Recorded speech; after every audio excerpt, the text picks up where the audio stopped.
Dans le nord de la France, un collectif anti-phoque constitué de pêcheurs s'est créé il y a quelques années.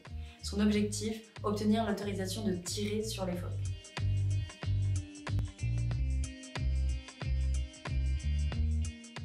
Les phoques gris et leurs cousins les veaux marins, différenciables par la forme de leur museau, avaient été décimés au XIXe siècle pour leur fourrure et pour leur graisse. Aujourd'hui, ils sont de retour sur nos côtes, ce qui est plutôt une bonne chose quand on connaît ce passif.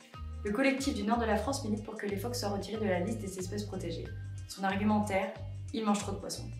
Si on regarde les chiffres, pourtant, un chalutier industriel présent dans la Manche prélève 250 tonnes de poissons par jour, là où l'ensemble de la population de phoques présente sur la zone consomme environ 1500 tonnes de poissons par an. Pour vous donner un ordre de grandeur, un phoque mange entre 2 et 6 kg de poissons par jour.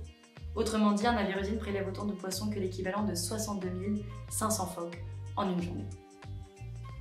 Alors finalement, on en veut aux phoques pour la concurrence qu'ils sembleraient représenter, mais le gros du problème, c'est plutôt la surpêche / la pêche industrielle. Chaque année en France, on découvre des cadavres de phoques, tués au fusil, mutilés et décapités. Alors qui les abat de sang-froid? Le lien avec le collectif anti-phoque pourrait s'établir, mais on ne peut l'affirmer que par des décisions de justice. Or, actuellement, ces crimes ne sont que très rarement punis parce que les auteurs des faits sont difficilement appréhendés.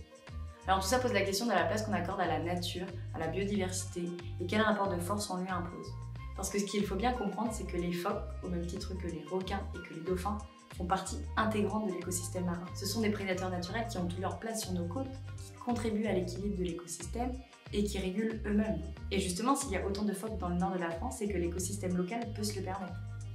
On a tendance à considérer l'océan comme un garde-manger, comme un gisement d'énergie fossile, comme une route maritime de trafic de marchandises. Mais l'océan, c'est surtout ce qui nous maintient en vie, physiquement, biologiquement. Et de fait, l'État français a une responsabilité énorme en matière de protection de l'océan. Déjà parce qu'on a la deuxième plus grande surface maritime au monde, après les États-Unis, mais également parce qu'on est le seul pays présent dans tous les océans du globe. Alors tout l'enjeu réside dans le fait de changer notre regard sur l'océan et sur la faune qui la compose.